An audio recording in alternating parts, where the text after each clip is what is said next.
We're going to start out. We're going to ask you to give us your name and age, and then you can continue on. All right, my name's Charles Wesley Dibert. I'm 83 years old, and I have lived in Elmore since 1937. My father was a Methodist minister who was moved here in 1937, and I came with it as part of his family of 6. I wasn't happy about the move and cried about it, but I've gotten over it. And what age were you then? I was 9 years old. I found some wonderful friends. I found it's been a great place to live. And I felt over the years that if I had any capability, I owed them to the village to take part in whatever leadership or activity was necessary. I did graduate from Harris-Elmore High School. I went directly to Ohio State University and received a bachelor's degree in business. And after that, I received a master's degree from Bowling Green State University, also in business. My working career was entirely with Owens, Illinois and Toledo, beginning in 1950 and concluding in 1983 with early retirement. I have found the community great people and great friendships, and our family has become well established here. We live at 317 Rice Street in the house which my wife's grandparents built in 1906. There have been 5 generations of her family who have lived in this, slept overnight at least in this house. And what was the name of the family that originally lived there? The house was built by John A. Weiss, who was a harness maker. He was a second generation here, and his father was also named John Weiss, who came from Germany about 1850. That's about marrying. I was married in 1950 when we graduated from college to Marion Weiss, and we have 4 children, had 4 children, and subsequently have had 11 and have 11 grandchildren. I have no siblings in the area, and only one of our children lives in the community. There's a book in the cemetery book for all kills. There's really not that many. Do you want to tell us anything about your days in the school system here as a youngster? My days in the high school were during World War II, which was an unusual time to grow up. I confess at this date that I was a little concerned about the war, as I was more interested in having a good time in high school. I don't think that was unusual, but looking back, I think it may have been kind of short-sighted. Following that and employment, we have lived all but 3 years, Marion and I have lived all but 3 years in the Elmore area. I have been active in the Methodist Church over that period. I have been active in the Masonic organization, served as master for 1 year in the Masons. I served 4 years on the Harris-Elmore School Board from the years 1960 to 1964. I was elected to Village Council and served from 1968 to 1971. And I was mayor of the village from 1972 through 1975.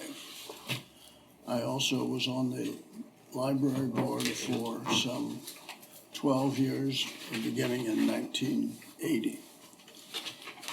Each of these occurrences I was able to participate in some what I believe are lasting portions of the community.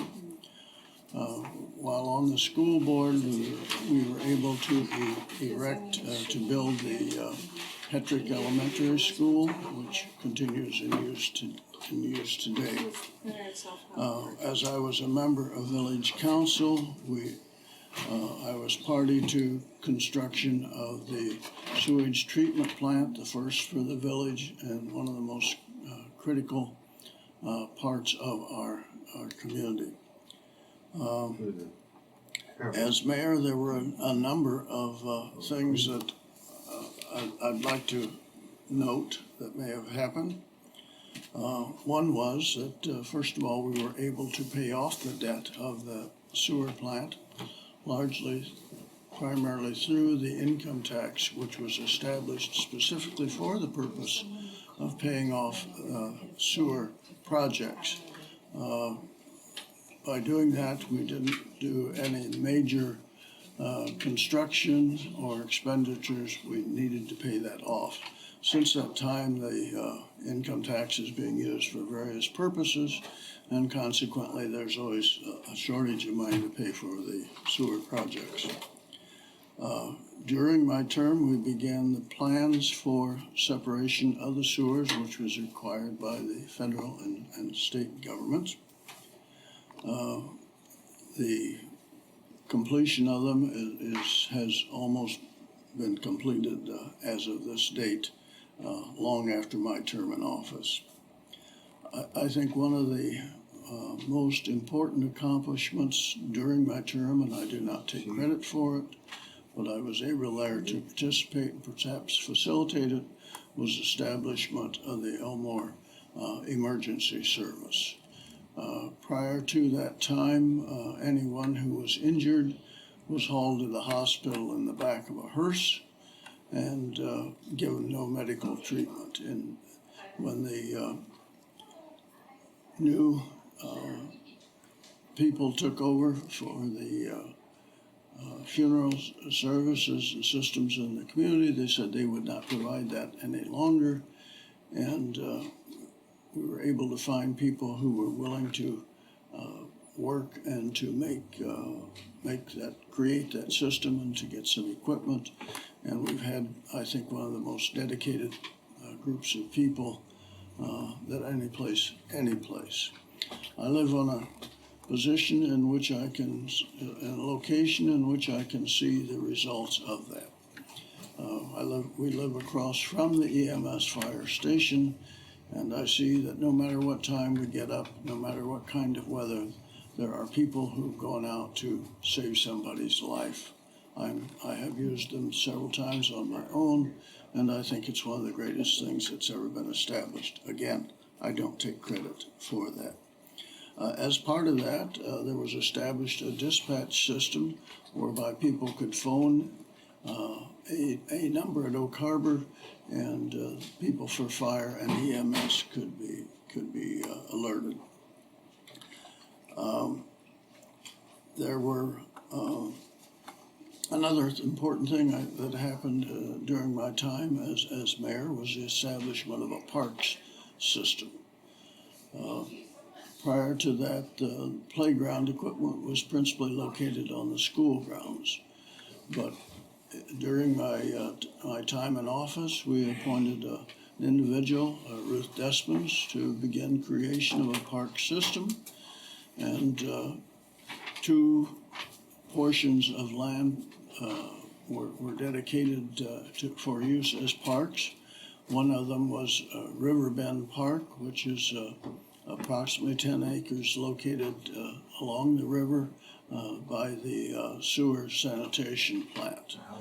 The other one is called Well Park, and it is established near the adjacent to the school grounds, and was acquired by the village for the purpose of water wells for water supply to the village. It has since been elaborated on, and a shelter house built, and playground equipment, as well as ball diamonds. One of the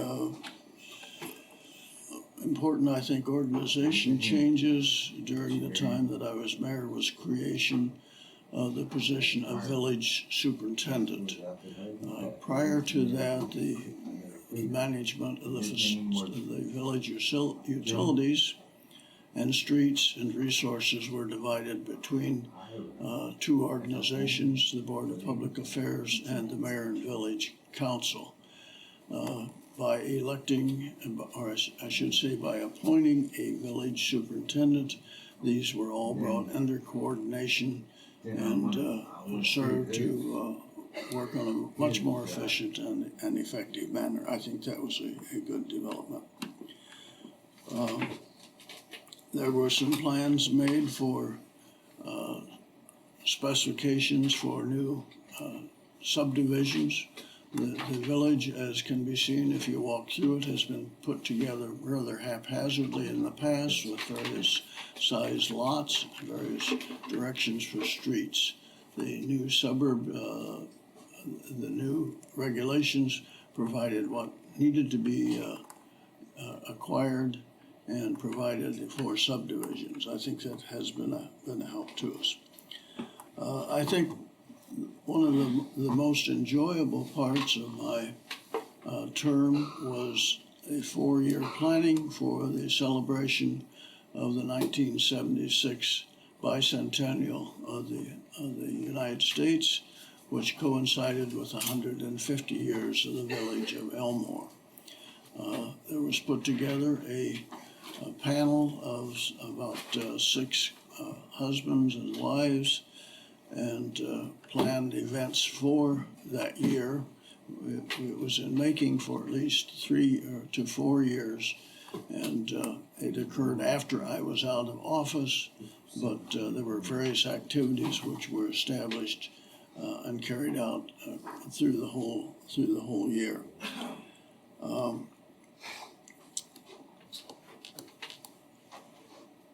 I think that that's about it.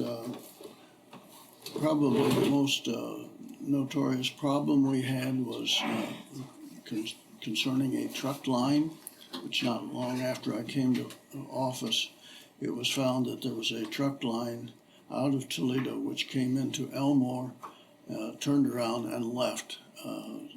After some study, it was found that a Toledo firm had bought 2 permits for trucks, both of which had been owned by a local man in Elmore.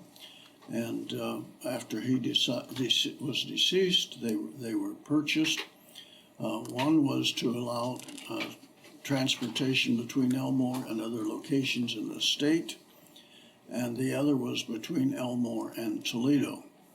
This trucking firm, in order to use them, tacked them together so that their trucks from Toledo would come to Elmore so that they could register and then go out to any place in the state.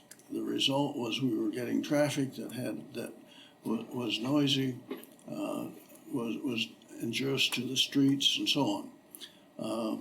I protested that with both the company, with the ICC, and with the Public Utilities Commission, and received no response. I finally wrote to Senator Taft, and the problem was aired on the floor of the Senate, of the United States Senate, and ultimately resolved in dissolution of this situation. That was probably one of the more perplexing problems that we had. One of the difficulties that arose was in 1973. Even though we had a sewage disposal system, it was bypassed on one day in order to do some cleaning, and the results were, according to the state, that we resulted in a fish kill.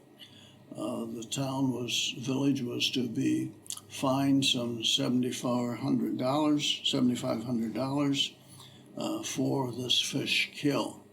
My wife Marion and I went to Columbus, pleaded our case, told them what had happened, and that we were making plans to separate the storm sewers from the sanitary to prevent such occasions in the future. And as such, the fine was reduced by half to $2,700. One of the most difficult parts of mayor traditionally had been, in my mind, was that of mayor's court, in which local grievances and local infractions and rules were taken before the mayor to be judged and to levy fines or whatever needed to be done. These were conducted twice a month. I didn't look forward to this part of the mayor's duties, and fortunately, before my term was over, the practice was discontinued, and I was able to no longer have to do that. There was a humorous incident, which I think is worth noting.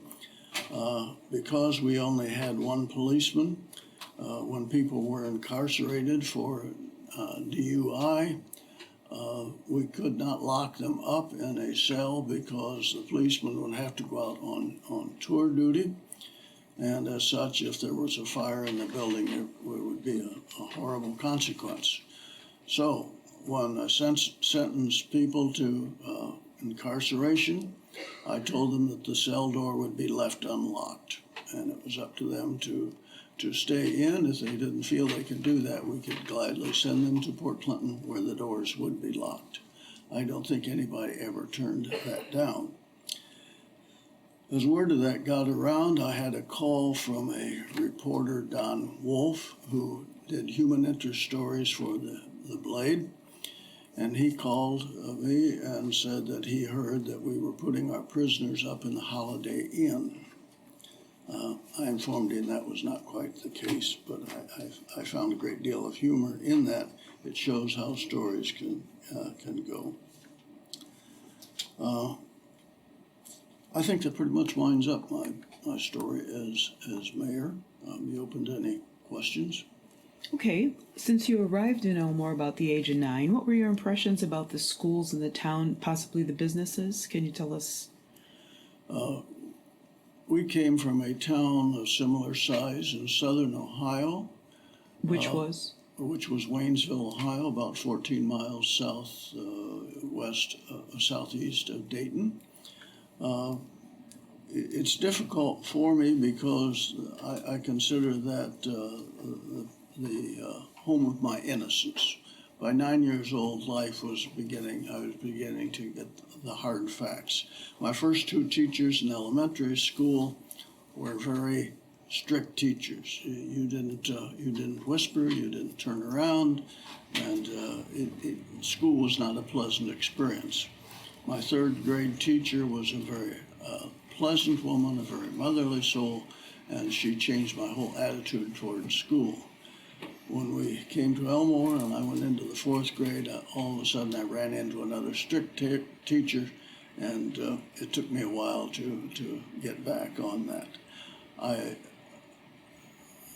As I mentioned, I was a youngster. I was afraid, but we had a boy who lived across the street who took me home from school, and he introduced me to his mother. And he said, "Mom, this is Charles Dibert."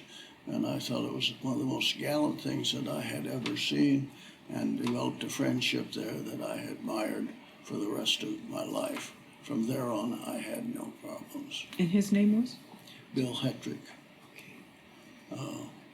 Bill is deceased. He went on and was an educator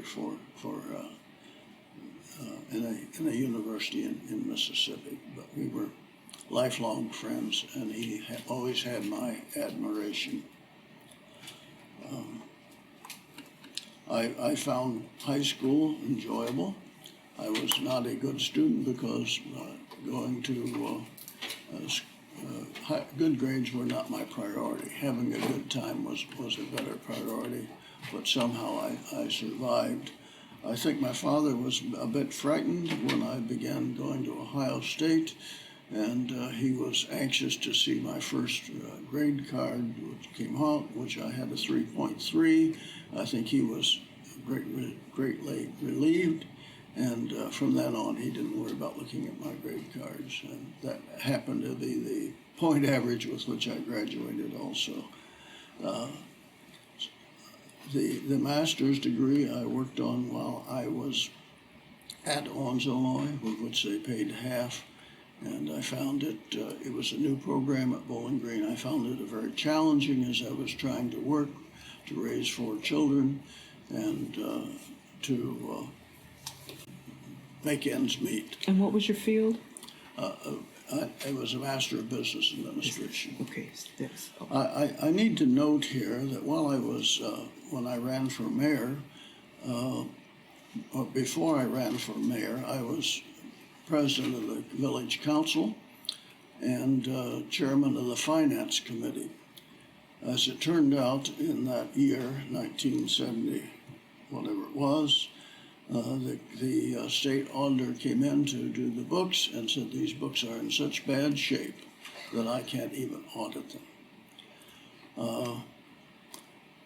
I took the books home, and my wife, Marion, who was very good at figures and calculations and orderliness, she and I sat down and recreated the entire year of village books expenditures.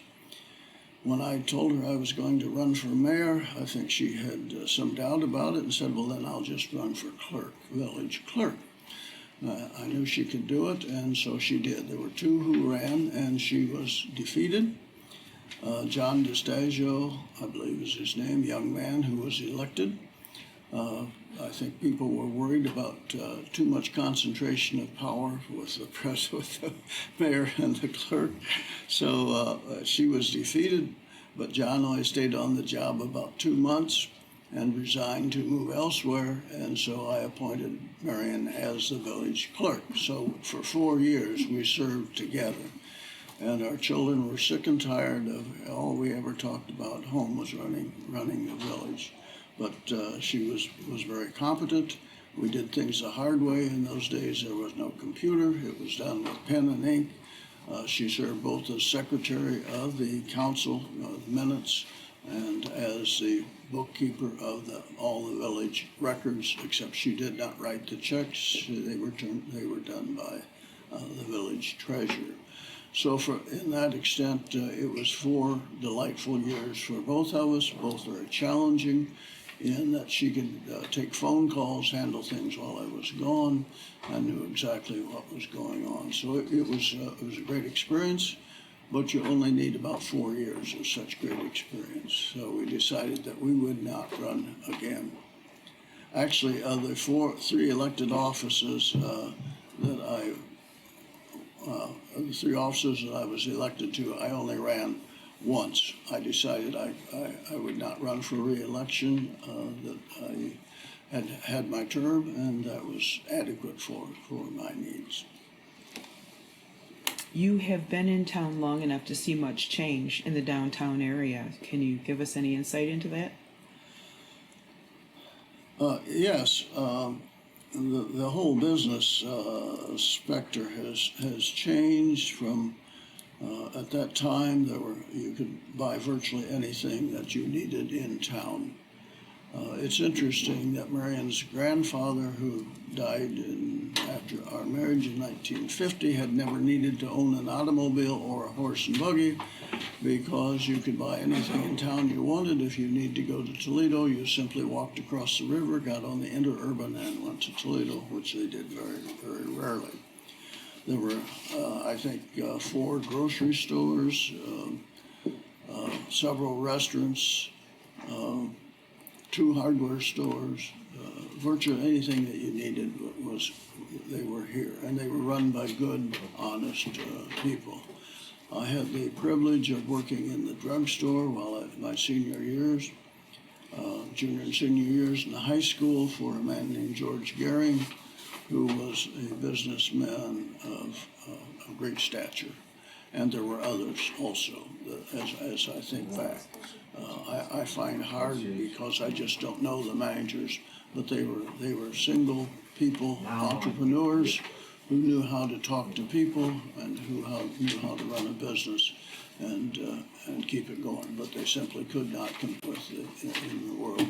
As they died off, there was no one to take it on. So in that sense, it's disappointing because it was a great time. Can you tell us anything about maybe stories about your neighborhood, your little block or neighbors? We were very, our neighbors, many of them went to our church, so we knew them. There were neighborhood boys who I played with, and we were close. Now, I want to compare that with today. 2 years ago, I took my lawnmower to get it fixed at Williston, and the woman who was at the counter knew me. And I said, how do you know me? And she said, I live just down the street from you, across the street. I said, how long have you lived there? And she said, 21 years. Now that's the difference between today and then. People come out of their house, get in the automobile, and go. You don't see them walking downtown. You don't meet them in the grocery store. It's an entirely different situation. Wholesome, I don't know. I can't criticize. I'm just saying it's different. Yes, I agree with you there. Let's see. I want to get some more of your insight into the area, possibly neighbors on your block, right there in your area, some older neighbors, families that are no longer there or no longer in Elmore. Well, that's true. When we moved in this house in 1958, we were the youngest couple on the block. Now we're the oldest couple on the block. We still know the houses by who lived in them, and that's how we know the neighbors. There is no other way to do it. Unfortunately, that's just a way of And we've life. only had one person who would do that for us. Would you mind doing that for us, telling us who was in each house? Do what, please? Would you mind doing that, telling us who was in each house? Yes, I can do that. We live on a rather interesting street. The village was laid out in 1951 when the railroad came through. And so the streets run parallel, for the most part, run parallel and perpendicular to the railroad. We live on a street that was called Mechanics Row. It was thought that there would be shops along there, perhaps little trade places, harness shops and that sort of thing. So they're very narrow lots, 40 feet lots. The people who built where we are, there was an original house built there in 1851, at the time the railroad went through, which Marion's grandparents bought, tore down, and built our house on essentially much of the same foundation. We are built on 3 lots, but as you go next, the houses are very close together. The next door across the alley was the funeral home, Sobrowski's funeral home. Prior to the funeral home, there had been a livery stable there. Fortunately, that wasn't during my lifetime. The funeral home was much more acceptable than a livery stable next door. They were an elderly couple, and the next door was another elderly couple, the Shirks, who had been a machinist, worked in Washington, D.C. during the war. A very friendly couple. And the following on the corner were Ben and Olive Shafer. Ben was a very humorous individual, very likable for our kids. Olive Shafer, I think, is the finest friend I ever knew. She died a few years ago, and I regret not having spent more time with her. She just was top notch. Going the other direction, down Rice Street, there was an old house next to us, and it was owned by some people who lived there for a while, the Foltz family, and it was rented for a number of times. And in 1976, we woke up early and the house was on fire. The family in it, there was a family of husband and wife and 3 daughters who were renting it. They escaped with only their night clothes on. They had nothing. I went up to the clothing store, which was in effect at that time, to Mrs. Damshorter, and I explained the situation. And it was cold, and I said, "You give these people whatever clothes they need, and I'll take care of it." They had a hard time after that. I found them a place to live for some time, but the family just kind of disintegrated. It was a very, very sad situation. The mother died on the operating table, being taken care of for excess weight. We bought the house. My son was in high school, and I gave him the project of tearing the house down, and so he learned how to build a house by reverse order. Going on down the street, I'm not sure I can name them. We had Mrs. Dolph, the mother and father of the people who own the gas station at the present time, lived there, and with our children. I'm not sure I can keep on going down the street in that, but the close people, Sure. we did know them. Sure. And we're delightful. Well, People. those are nice stories. Yeah. I'm glad we asked that question. We'll move up a little bit then into, you mentioned being with the Masons, and you probably have as much knowledge about the building and the workings of that, what is now the community center. Yes. Would you give us any stories about that, please? Yes, it was originally a church, a one-story church, which the denomination of, let's see, it's not coming to me. But at any rate, they dissolved in the early 20s, and several local businessmen decided that they would buy it, and they bought it and got an architect in and designed and put a second floor on it, literally raised the roof and put a second floor. A remarkable piece of engineering. It was a beautiful building. As with many organizations, the Masons continued to decrease in numbers, and finally it was found that we simply could no longer afford to get people to take the offices, and so it was decided to merge our membership elsewhere, and so that's what happened. But it is a grand old building. And where did that lodge merge? Beg pardon? Where did that lodge merge? Oh, Perrysburg. Okay. Before, it was virtually everything in it was stripped out. The members were allowed to take what they wanted. Before that happened, I went through and I collected up artifacts and took a large closet, and installed in it what looked like a miniature lodge room from 1900 with the furniture and fixtures that were there, lighting, so that I don't know that anybody has ever seen it, but if you go in there, you can see what a Masonic lodge would have looked like in 1900. Wonderful idea. I don't know what will ever happen to it, but I thought it was worth preserving.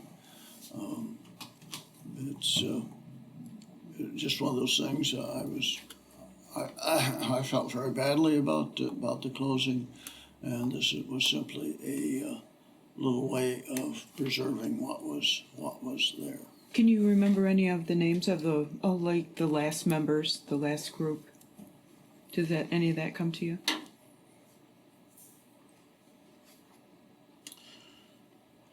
Well, the man,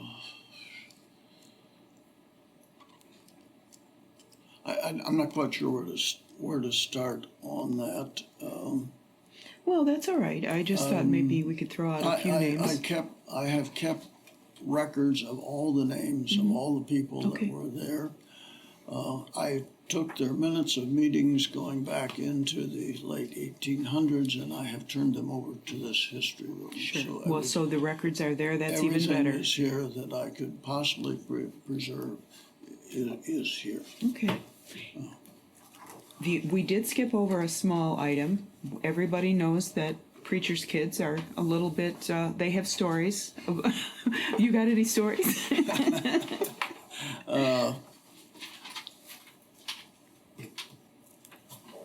I was very Dickens, I guess. I never got in real trouble, but I certainly put my parents to the test, and I found out that they were the most patient people I had ever known. My father, particularly, knew how to control us without being harsh, and I relate that back to an experience he told me that he was born in 1887. Attended a one-room school out in rural, and they walked to school, and he said that one day on the way to school, which they used the railroad as a shortcut, he found a possum along the way. He picked the possum up. I'm guessing he was about 9 years old, put the possum under his coat, went to school, and after class started, he let the possum down on the floor. And you could hear the little pattering of feet as it went. He had a man teacher who might have been very harsh. Instead, he said, "Grover, take that outside."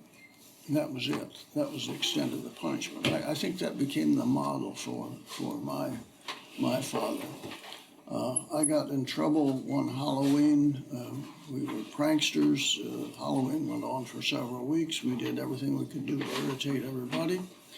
There was an elderly lady in town who was particularly responsive, who was a delight to Halloween, and one of my friends and I Halloween there, throwing corn on her porch, and this individual had an old gun and barrel, and he threw it on the porch.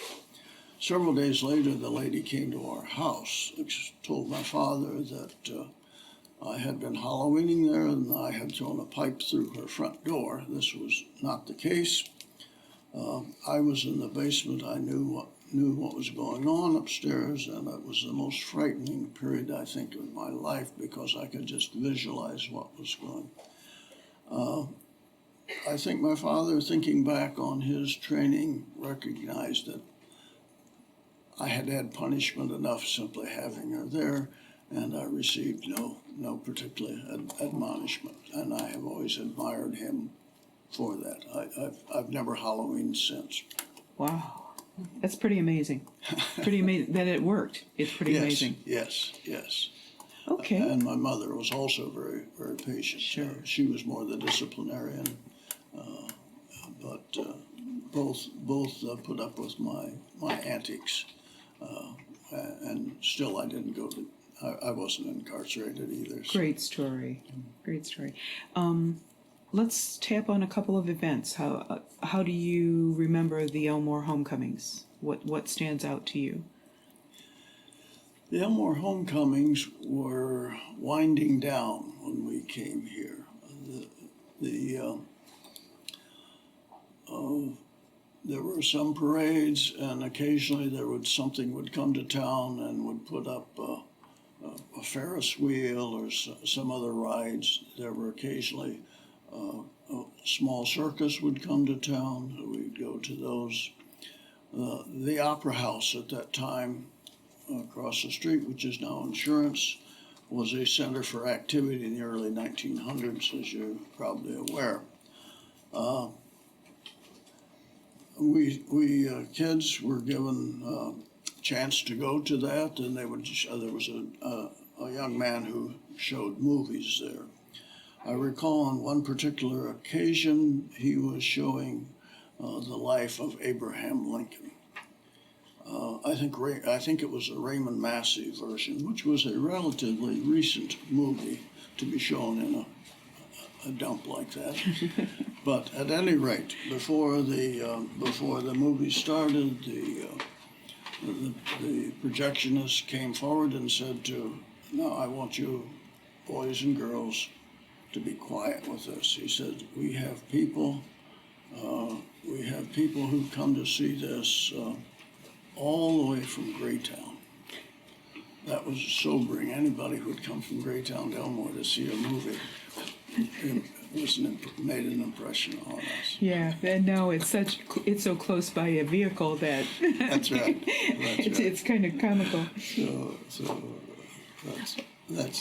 So the homecomings were really winding down Okay. by the time we got here. Okay, that's all right. The most they showed was the parade of the homecoming of the previous year. That's the most I ever saw. Good story about the Opera House. It brought that out, so it was worth asking the question by a long shot. Incidentally, the Opera House, if I tell a story about another man, if I may, Sure. otherwise this is going to be lost. There was a man named Louis Jeremy. Louis Jeremy was an orphan. He was raised in the soldier and sailor's home in Sandusky. I've heard him tell this story many a times, and I think it's worth repeating. He got old enough to leave home and was going to go visit his uncle who lived in Pemberville.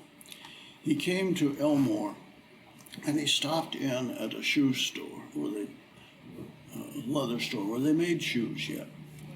And he asked for a job, and they said, "Well, what can you do?" And he said, "Well, I can make a boot or a shoe." And they said, "Well, fine, let's see you do it." And he sat down and built. I don't know whether it was a boot or a shoe or whatever it was. They were very impressed and hired him. I'm not sure but what this was Marion's great-grandfather that hired him. At any rate, he became established, and it was he who built the Opera House, which at that time was quite an establishment. It was an auditorium where you could have performances, where they had basketball games. There were 2 storefronts in the front where they could have barber shops and that sort of thing. Upstairs, the American Legion met in one section, and I'm not sure what was in the other, but it was a very established.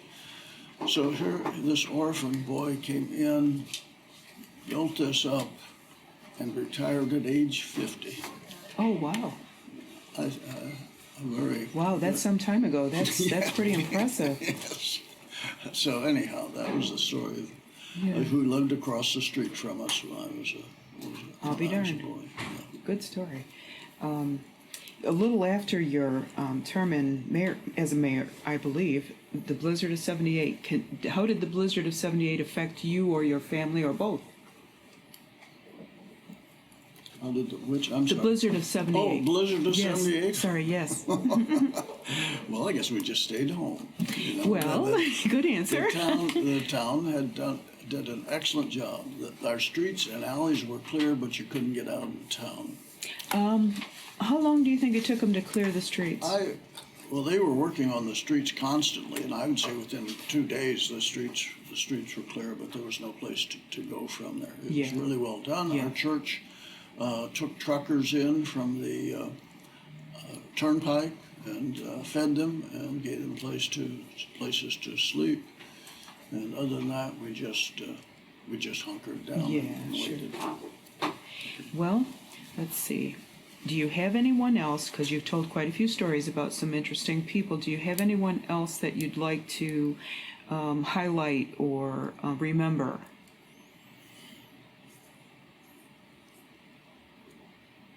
Someone who influenced you, or? No, I guess not. Okay, you've done a good job, yeah. There have been a great many people Yeah. that have affected me, that I have helped shape my life, and probably wondered whether they were doing the right thing. Well, you've covered a good amount of ground here. Is there anything else that you'd like to cover? No, we- except that I hardly agree with what you're doing. You are recording this is a popular thing being done now, but it's important. Otherwise, these things are sort. I do a lot of writing. I have a notebook thicker than that of my memoirs, growing up in Elmore and whatnot. And my kids someday may enjoy that. I don't know. So what you're doing is very close to what I enjoy. Well, enjoy good. doing. Yes. Good. And we'd really like to thank you for helping us out with it. Well, you're very welcome. Thank you. Thank you.